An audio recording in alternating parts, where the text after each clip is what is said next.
Και όπως βλέπουμε λοιπόν, σήμερα έκλεισε αυτή η τάφρος. Η μισή τουλάχιστον. Και είναι μεγάλη χαρά εδώ για τους κατοίκους. Μεγάλη ανάσα. Ξαφνικά νιώσαμε την ψυχή μας να ελαφραίνει, έφυγε ένα βάρος από μέσα μας.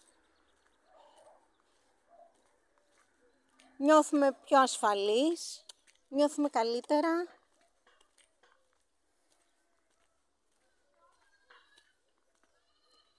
Και ελπίζουμε αυτό εδώ το χαντάκι να μην ανοίξει ούτε εδώ, ούτε μέσα σε καμία κατοικημένη οδό, σε καμία κατοικημένη περιοχή.